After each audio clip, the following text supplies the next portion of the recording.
Well, good afternoon, everybody. Lovely to be here. Thank you for joining me. Thank you for joining me for those of you at home or working in your offices.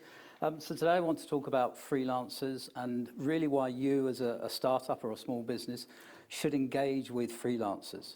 It's something I'm passionate about. It's something I've actually, while I was putting this production together, I realized that I've actually been using freelancers myself with every business that I've been involved with. So the first slide I wanted to is a statement. 49% of self-employed work as freelancers. So that's nearly 2.2 million people. That's just in the UK alone. So the reason I wanted to put that statistic on the wall is just to make you aware that this is a massive industry. And I'm sure many of you are looking at freelancers and thinking, well, yeah, I've used Fiverr.com for the odd logo or the odd blog post or something small of that nature, and it's been okay, but it's not been fantastic. And really what I want to put across to yourselves is that the freelance world is actually made up of some of the most talented, experienced, skillful people you could come across. In fact, since we've had the COVID-19 pandemic, we've actually seen a lot of very serious business people, very high-level business people move out of the commercial world into the freelance world. And I'm not going to go into the reasons why they've done that, but there are some obvious ones. It's a lot more fun working for lots of different companies and different bosses and different organizations, different people, and having different experiences. But there are many reasons why people would want to go into the freelance world. But what I want to emphasize to you is that it is a large community. If you look at, nearly 50% of the self-employed community in the UK alone is working as a freelancer. So it's absolutely massive. And you as a self-employed entrepreneur really would be amiss if you didn't look at this as an opportunity. And I'm going to go through my experiences of why.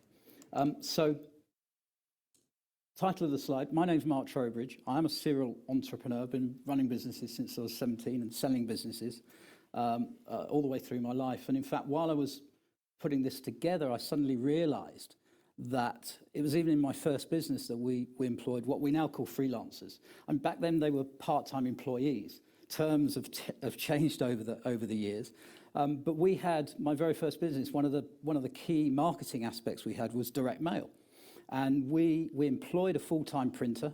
He had 2 print machines running because every week we were sending out lots and lots of mail to prospective clients.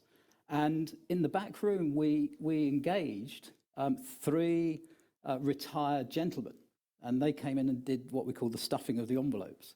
But they told me one day they absolutely loved coming to work. In fact, they said to me quietly, Mark, you didn't need to pay us. We just love coming and working and feeling needed and feeling respected and having something to do in retirement.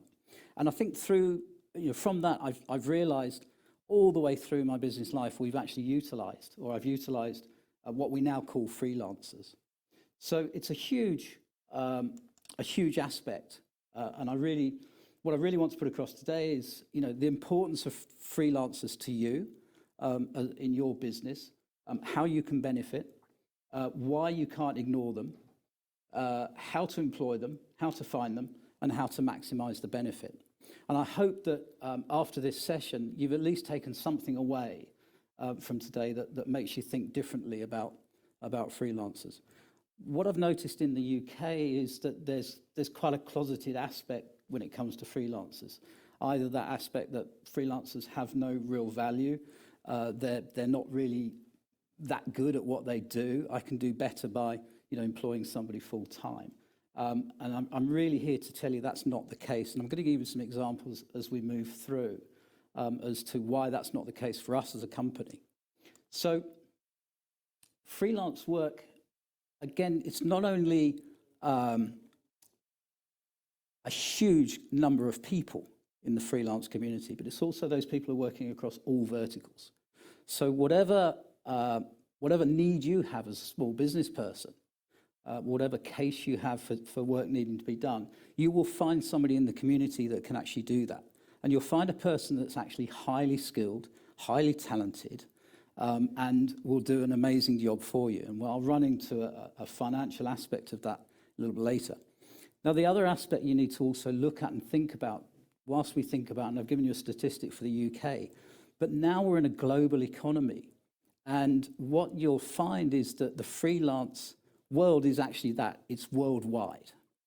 So we as a company, we now employ, and I use the word employ, as in that I regard our freelancers as the same as full-time employees.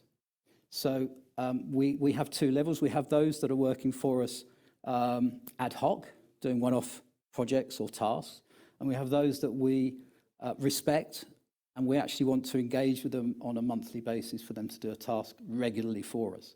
And I'll run through some examples of that. So again, when you're looking at freelancing, look outside of your local community, look outside of your local county, and look outside in terms of not only nationally but internationally as well. And an example of that for us is that we run an international company, so we need to cover our support times 24/7, 365 days of the year. Now, yes, we could take on 3 UK-based support staff, and some of those would be working through the night and working odd hours, but it's actually more beneficial to us and our staff if we employ them in the different hemispheres. So in terms of support, we'll have support running in the American hemisphere, and we'll have support running in the Asian hemisphere so that we can cover. And for them, it's their normal work hours. So it works really, really well from that perspective. So I just put this slide up. We were very fortunate to, just coming out of COVID, we were able to put a team meeting together, or a team conference together, where we brought all of our team, or as many team members as we could, into one venue. We actually brought everybody to Benidorm in Spain. We had a long weekend, and it was a good time for us to meet people that we've never met before. So we've been employing or engaging consultants and freelancers for a good many years, and we haven't even met them. In fact, it's only next week that I'm meeting one of our members who I haven't seen. He's been engaged with us for 2.5 years, and I'm finally meeting him.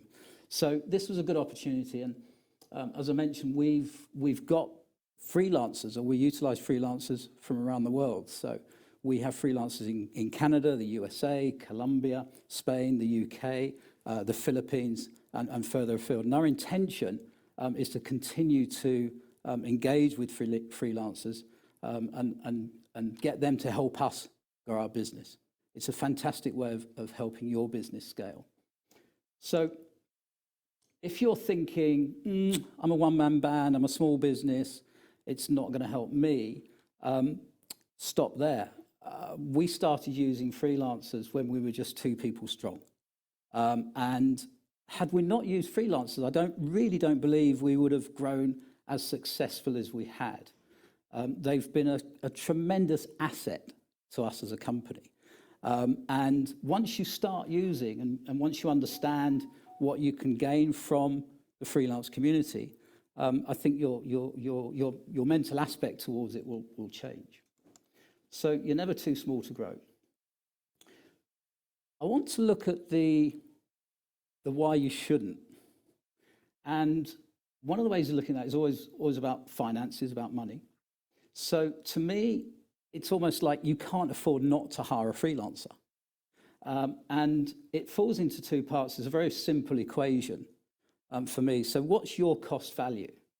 How much are you worth to the business? There are jobs within business that we love doing. There are jobs in the business that we're great at, that we're phenomenal at. We wake up every morning and we're excited to do. And then there are jobs in our business where we go, oh God, do I have to do that? So for me personally, it's the bookkeeping. I know there are people in the room who go, yeah, I know that one. For others, it'll be marketing. For others, it'll be sales. But there's many, many components in running a business. And for me, bookkeeping is just dire. I mean, I'm a very forward-looking person. I hate looking back, and that means I hate looking at invoices that have gone. That's done. It's gone, dusted. I just hate bookkeeping and VAT and anything to do with that. But of course, as a small business person, you have to do it. So for me, I'd procrastinate over it. I'd leave it to that last minute. You know, when it's got to be done by Monday morning and it's now Sunday night, just a nightmare. And of course, when you procrastinate and you hate doing things, you do things badly. So you make mistakes and then you have to go and do it again. Or you leave things to the last minute and you've lost where those invoices were. You put them somewhere, they're in a folder somewhere on your computer, but you've forgotten where. That was me, absolutely dire. So when we're considering the use of freelancers, I have this very simple cost matrix. And just an example, so on the left-hand side here, what's my value cost to the business? So we can be hypothetical. We can say, okay, my cost value to the business, my cost, my hourly cost, let's say hypothetically is £50 an hour. And let's say I'll work 7 hours a day. That's a reasonable time span, isn't it, in a business day? As people know me, it's way more than that, and then probably is for you guys as well. But let's keep it as a mean, happy situation. And again, because bookkeeping is so horrible, because those tasks you hate doing are so horrible, you make mistakes, you procrastinate over it, you take longer. So for me, I was taking 3 days to do bookkeeping. Absolute madness. Look at me going, what? So if we just added that together, £50 an hour, 7 hours a day, 3 days, the cost value to the company is over £1,000. So my company, for me to do that work, is costing over £1,000. Now the converse of that, on the right-hand side here, converse of that, let's say we used a freelancer to do that work. And let's say top end, £20 an hour. And let's use the same equation. They're going to work 7 hours in a day. The difference is the freelancer likes doing bookkeeping. They know how to do bookkeeping. They know how to add up and subtract and get everything in the right place. They know how to put all the invoices in the right order and put them into the right mechanics. So if we did the simple maths there, £20 times 7, 1 day, gives you that total of 140. So the cost saving to my business is over £900. So I hope that kind of makes sense in terms of the cost value to your company. Now, there's also a flip side. There's another benefit. So instead of me doing that job I hate, I can now give my business those 3 days back. And I can give my business that time and do it in things that I actually can do. In fact, most people who know me say, Mark, you can't do anything. But there are things that I think I do reasonably well. So I can now give my business that time. So what's the value to my business of me doing things that I actually like doing, can do, and help the business grow? So just financially, it's a really simple equation to say, do you know what? I'd be mad not to use a freelancer. I'd be mad not to get rid of that job I really hate, that job I'm really useless at, that job that's just screwing up my business, and not give that to somebody else. So that's just a very simple mathematical equation. So in my mind, there are many reasons why you would hire a freelancer. And these are my top 3. So cost is one, lowering of costs to you as a business. And please don't think, oh, that's going to cost me £300, £400, £500, whatever it is. As you've just seen, it's actually a value benefit. The second one is that they're masters. They're masters of what they do. As I say, if you give that work to the bookkeeper that knows how to do bookkeeping, they know already. They bring the tools of their trade to that task. The biggest one for me is they bring their A game. So a freelancer wants to please you. They want to do the best job they possibly can. Every single time, not the day they turn up or a week into work, every single time. They want to be proud of the work they deliver for you. That, to me, is probably the biggest part. So just to elaborate on that, when we talk about lower costs, we've already spoken about the cost benefit in terms of value. But the other cost is there's no ancillary costs. You haven't got to supply office space, you haven't got to supply equipment, you haven't got to supply uniforms or anything of that nature. So there's no training. These people know what they're doing. They're a master of what they do. So you don't have to train up a bookkeeper. They know how to bookkeep. If they don't, you shouldn't be employing them. So when people know what they're doing, you're getting the best out of them. So when you start to look at the cost value of that particular person, you may be thinking, oh my goodness, that, £20 an hour multiplied by X number. You're not employing them full time. You're not employing them 7 days a week, 8 hours a day. You're employing them just for the time that's needed to commit to that task. And indeed, you'll probably find that the freelancer doesn't want to work for you full time, 24/7. That's not why they're freelancing. If they want to work for you, that's brilliant. If they're good at what they do, fantastic. But you'll find in terms of that overall cost, yes, while it may sound expensive as an hourly rate, as a total cost, it's a lot lower. So don't get confused by hourly rates and just look at how much time they're actually spending on that job. And also remember that because they're very skilled at what they do, whilst you may have thought, well, that might take somebody maybe a day, 2 days, or it might take 5 hours or 6 hours, because they're really skilled, they're going to do it actually a lot quicker. And I'll give you an example of that that I have from our own experience. So as I mentioned, they bring the A game every time, really important. And again, I'll give you some examples. So I'm going to talk about some of our team, just to give you in context how we've been able to utilize the freelance community to our benefit. I mentioned bookkeeping. So indeed, our first hire started to look after bookkeeping, and I got rid of that role. And my God, thank goodness. And it immediately, literally immediately just released me. I didn't only get those 3 days back, but it stopped me worrying about, the end of month, which we do. We worry about those things that haven't been done, that have to be done. So automatically, I got more energy. So that was a really big one. So I want to talk about Rob. Rob is based in the Philippines. He's been with us now 2.5 years, and he's actually a writer. Absolutely amazing. So we engaged Rob in probably a blog post when we started. It's about 2.5 years ago, and we haven't looked back since. He does the majority of our blog posts. He writes for some of our web pages. Anything to do with writing, he'll write for us. Excuse me. Because Rob's got to know us so well over the last 2.5 years. So Rob's role with us went from ad hoc to, actually, Rob, would you mind working for us permanently? Not as a full-time employee, but as a permanent freelancer. So what that means, the transition there was from just an ad hoc job based on how much would you charge for this? It came to, well, how much would you charge for being with us every single month and doing X, Y, and Z? And we agreed a price, and Rob's been with us ever since 2.5 years. He's a tremendous individual. And in fact, what's happened more recently, I used to spend around 4 hours, maybe 5 hours a day on LinkedIn, as many of you do, because LinkedIn is about relationship building. Ironically, what's happened, Rob's got to know me so well, he started to become me on LinkedIn. So in fact, this is a top secret, don't tell anybody, but if you write to me on LinkedIn, it'll probably be Rob's that's replying.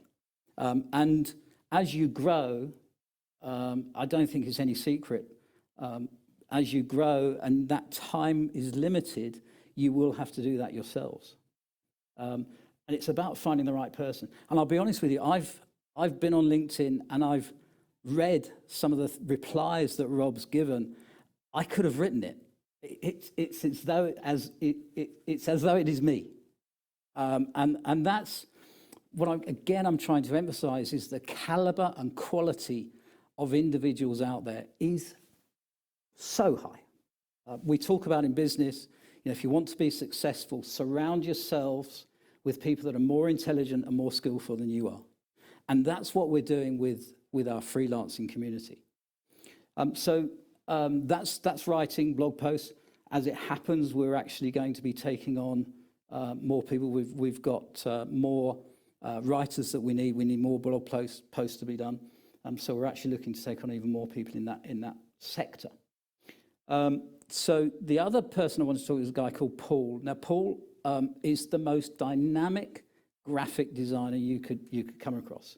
And it's interesting, I was talking to this gentleman earlier about that, and he was talking about there are lots of graphic designers out there, but the graphic designer that you needs to fit with you, needs to understand what you're looking for. There's no point in a graphic designer producing everything in blue when your favorite color is green, if that makes sense. So they need to be on the same wavelength and the same page as you. And we were incredibly lucky to come across a guy called Paul, actually living and working in Bangladesh.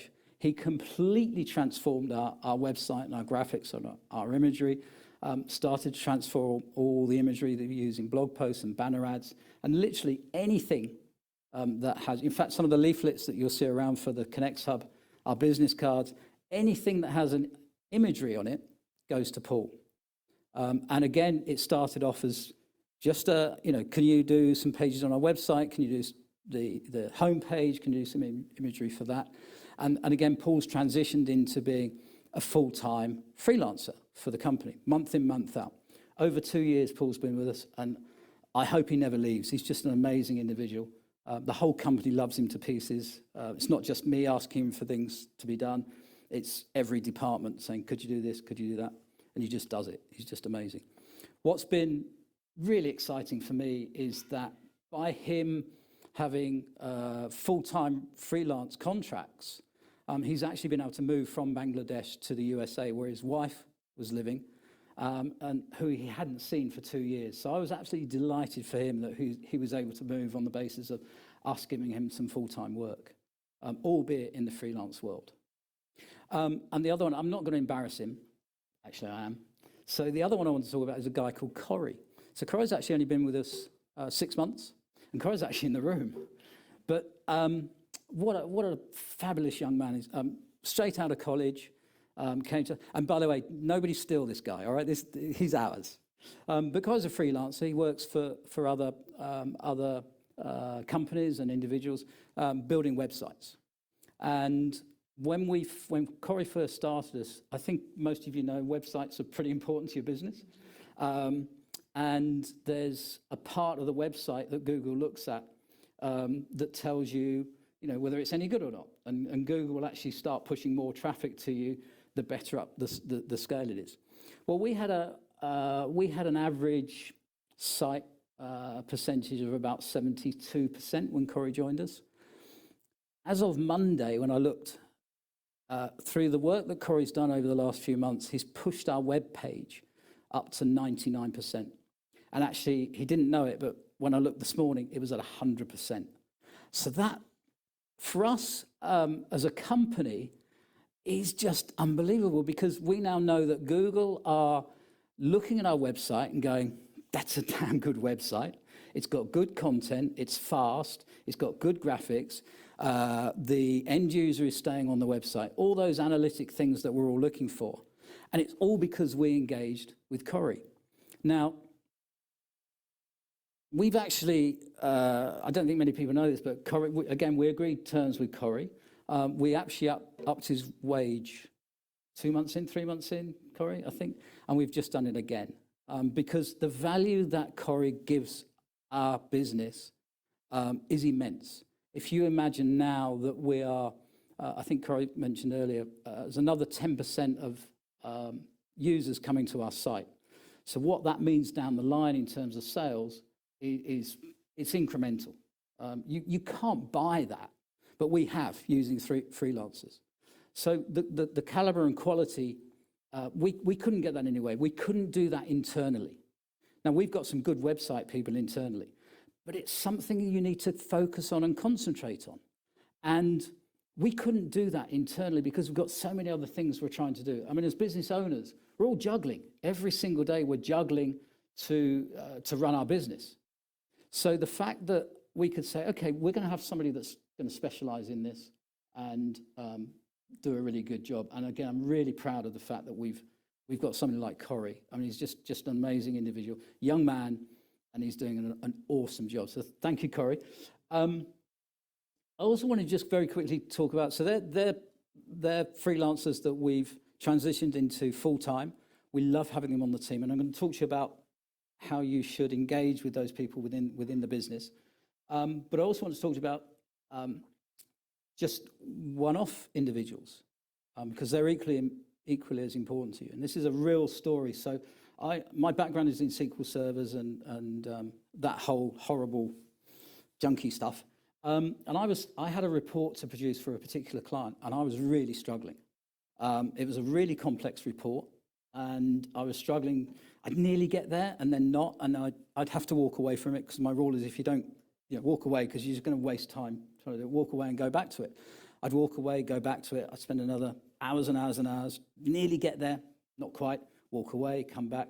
And this just went on for weeks. And to the point where the clients now, we've kind of got a deadline. It's not in stone, but it would be nice to have it built by. And I was starting to feel some pressure. And I was so stupid. I mean, seriously, because we've got this whole world of talent that's available to us. It's just there. And what I did was went out into the world and said, is there anybody out there that knows how to do SQL Server? And I came across a guy called Mark, who's based in Canada. He's actually Australian, but married to a Canadian and now living in Toronto. And I sent him the spec, and I sent him all the queries that we'd done and all the tables, and he looked at it and said, yeah, I should be able to do that. 35 minutes later, bang, done. Passed it to the client. Oh my God, they said, this is amazing. This is amazing. And it's still alive today, this particular report. It is an amazing report. What I'm trying to say to you, I was the idiot, because I was spending hours and hours and hours trying to do something that I'd never get done. And there's talent out there that can do it. And Mark's one of those that we don't engage him on a contract every single month, but we do engage him as a company when we reach problems. So if we've got a problem with that, the whole company knows Mark, they know who he is, what he does, how specialist he is, and we'll go to him. So there are specialist individuals within the marketplace. So they are just some ideas about how we utilize freelancers, and we use many, and we use them across the board. And I'll speak to you in a little while about some other aspects. I think we've got a question from somebody at home. So I don't know whether they want to. I'll flick onto the next slide and see whether they're ready to ask the question. So I'm going to move on to. Are they ready? Yeah. Okay. Let's take a question from one of our online users. If you'd like to tell us your name, the company you work for, and what your question is, that'll be great.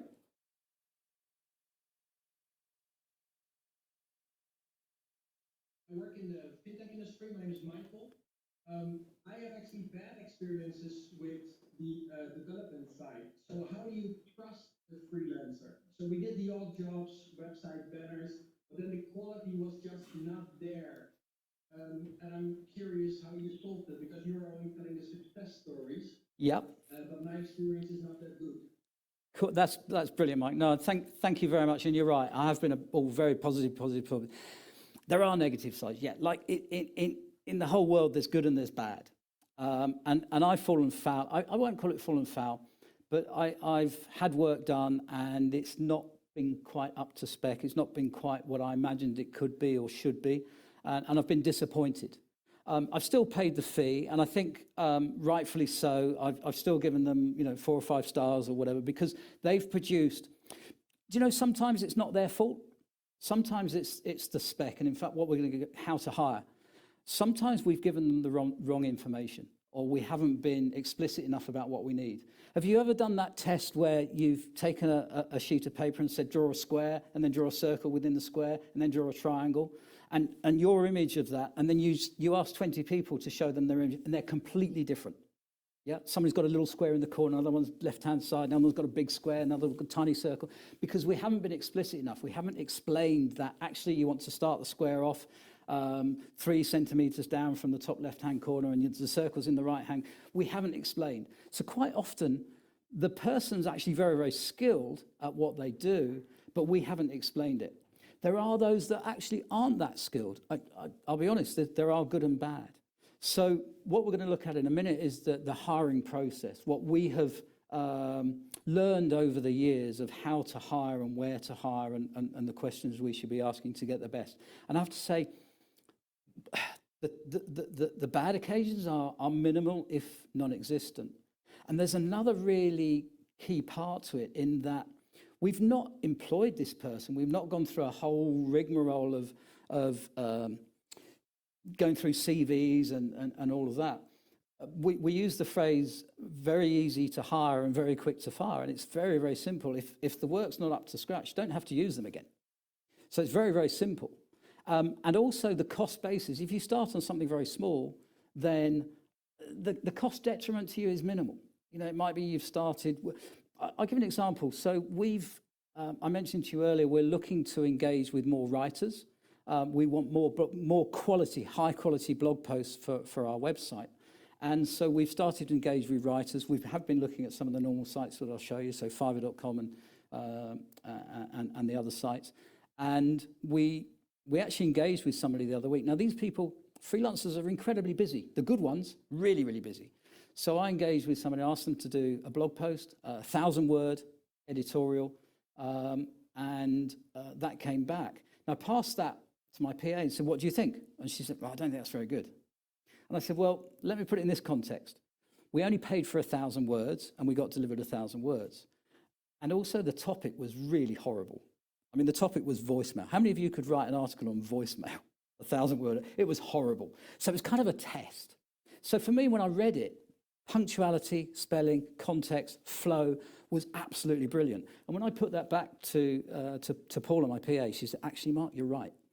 And what's going to be interesting is this person is 5-star, absolutely smacked out with work. I mean, just work coming out of her ears. And but I want to engage with her. So we're now in discussions about, well, would you like to have some more, would you like to be able to do, one blog post for us a month or 2 a month or whatever? And we're in those discussions because I think that's got, she's got legs to help us. And there will be others. So that's basically how we're going. So I think, yes, there are bad. Don't worry about it. It's not going to cost you an arm and a leg. You haven't got to go through tribunals for hiring and firing. The money, it's well worth it. It's a lesson. And just learn how to engage better the next time round and look for better. What I'm saying to you is, my experience, probably 80% out there is amazing. I mean, it's the normal stats. 20%, 60%, okay, going to do a good job, and then you've got the cream. There's a good 20%, 10, 15, 20% up there that is absolutely amazing, dynamic. And in fact, I've met people here today who have come out of corporate. There's one young lady there, she's come out of Shell Oil, CIO in Shell Oil. Major. She's offering her business experience to small businesses. She's effectively a freelancer. And anybody that doesn't take that experience is mad. If she's offering that experience and her, she come from big corporate life. And again, the reasons she went into freelancing were her own reasons, but she loves the variety of dealing with small business and small business owners.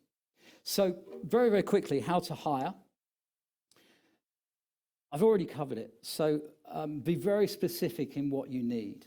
Help that freelance understand what your needs are and help them to help you. If you just say, "Here's your city paper, can you give me a 1,000-word editorial?" It's not going to help. What are your keywords? What words are you looking for? How are you looking for it to be penned down? So be very specific. And I would write it down yourselves, because if you write it down and read it back, it's going to make more sense. So number 2, when you're looking through the infinitesimal number of freelancers, look through and review, look at the work they've already done, and make sure that they're in line with what you're looking for.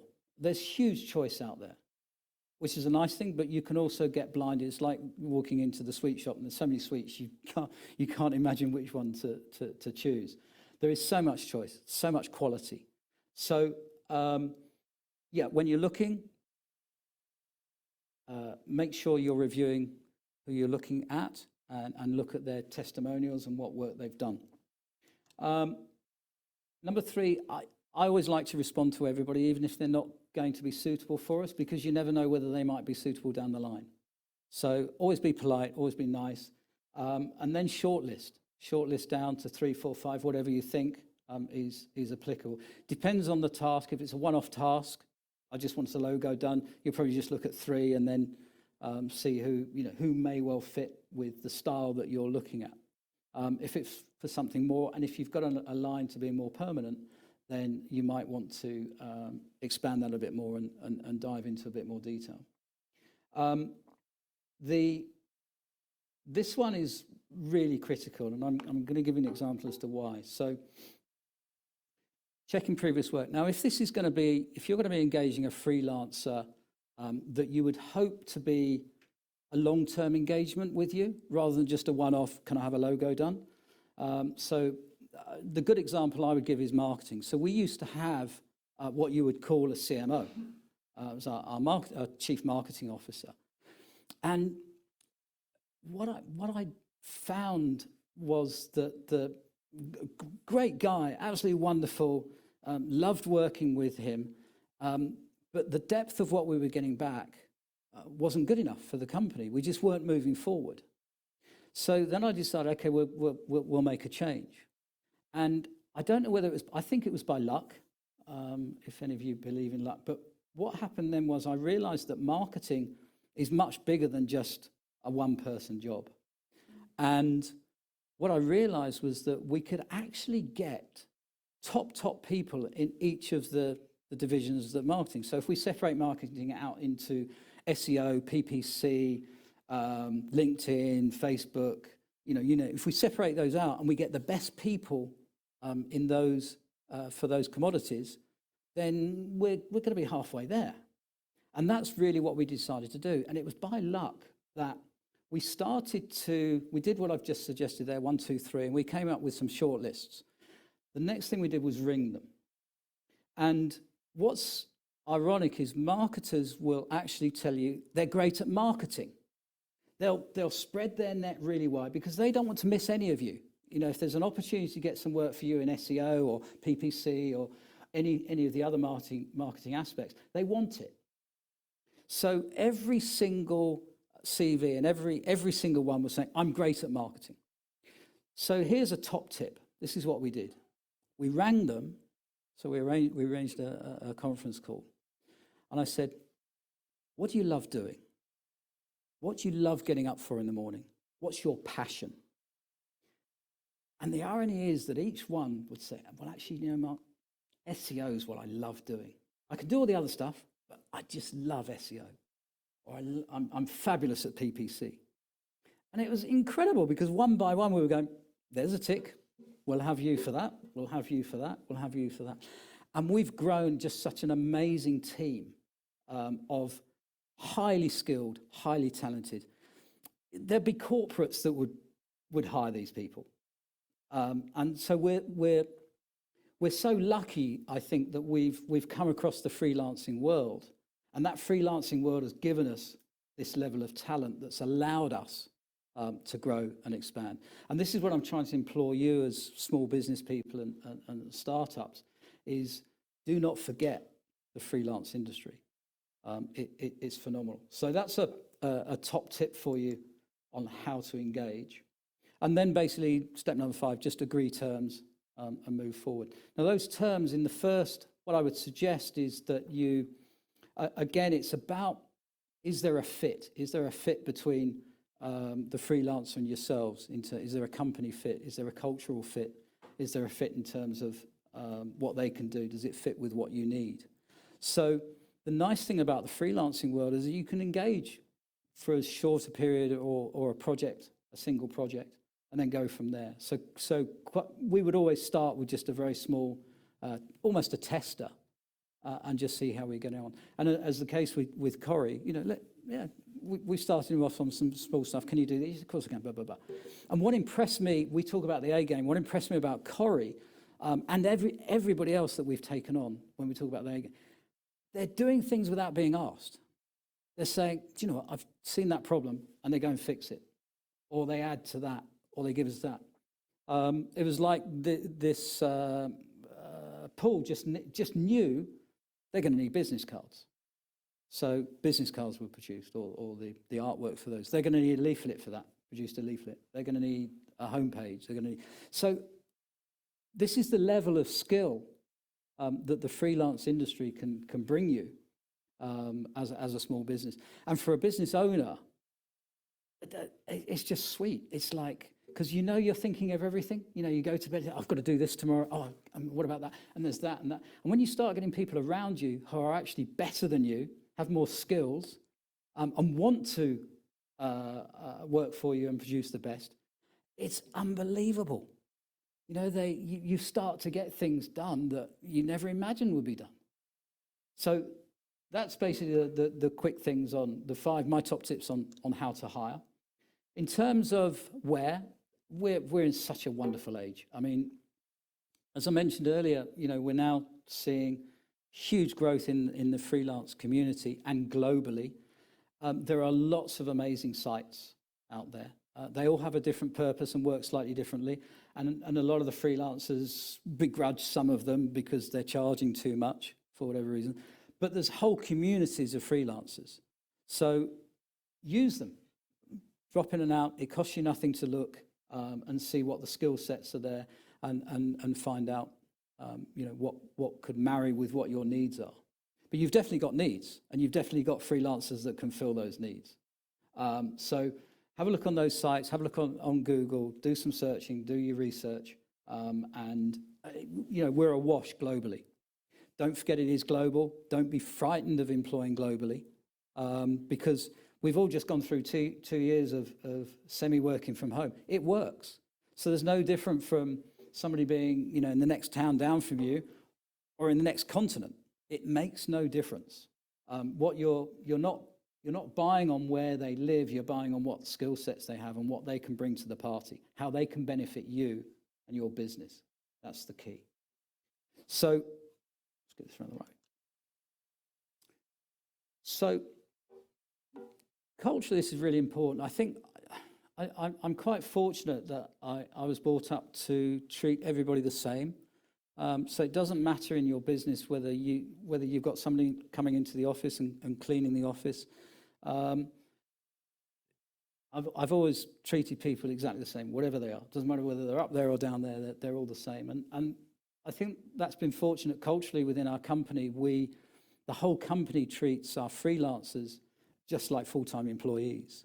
And I like that. I think it helps those that are full-time employees integrate with our freelancers and vice versa. And you saw earlier we did a conference. Conference wasn't just for our full-time employees. We wanted everybody to be there. We wanted everybody to engage with each other, learn what they do, see where the hiccups and problems are and learn from those, and basically work as a team, because it's all about a team. So if you can bring that forward in your own, don't treat, my top tip is don't treat the freelancer like just a one-off, do that and bye-bye. You know, if you're thinking about engaging with people that are going to help grow your company, then treat them with respect. That's the most important thing, I think. And if you can then bring that into the company where your colleagues and the other members of your team are doing the same, then you're on a real winner. So that's a real top tip for me. And again, we've spoken about the freelance world being full of experts. And I've spoken to you about the cream effectively coming to the top. What's amazing for all of you small businesses, you've got access to these people. You've got access to the top people in the world. And it's inexpensive. And as you saw earlier, I'd actually flip that. I'd say you're actually crazy not to engage. You're actually losing your company money by not engaging with top freelancers. So they're my top tips. They're the facts. I hope that's been useful. It's been a hell of a whirlwind ride for us. As I mentioned earlier, I have been using freelancers, although we didn't call them freelancers throughout my entire career at some level or another. What we're doing now with ConXhub, my own company, is unbelievable with the freelance, and we're really enjoying our experience in terms of using different people to do different jobs. We're enjoying that as much as the freelancer, I hope, is enjoying working with us. So it's a win-win all the way through. So I'd implore, and that is a really, really strong word, I would implore you to consider looking at the freelance world and engaging within the freelance world. So yeah, I could go on all day about freelancing. I've had lots of conversations today about freelancing. That's it in kind of a nutshell. But I'm happy to take questions from online or questions in here. So there's a question from in the room, and we're just going to get a mic to you, sir. Yeah, hi, I'm Michael Lurek, Director of Online Design Business. And my question is quite simple. How do you manage intellectual property compared to employment, where the intellectual property belongs to the employer? Yeah, I mean, we're a software development house, so we're quite careful about who has access to certain of our IP. It's not what I mean. If you ask someone to develop a logo for you, as an example, at that moment, you need to sign over the intellectual property of the copyright.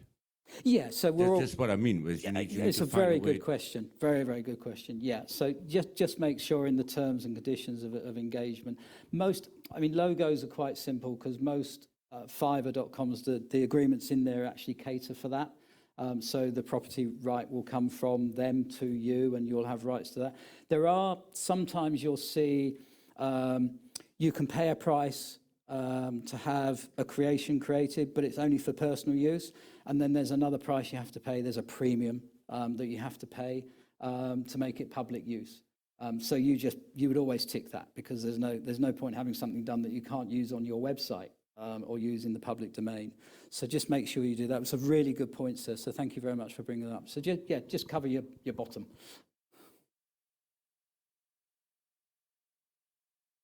Any more from online? Any more from home? Has that been useful, everybody? I hope that's been useful to you at home. I hope you've taken something away that will benefit your business. And I wish all your businesses the best of growth here on in. Fabulous to be here. Thank you very much for listening to me.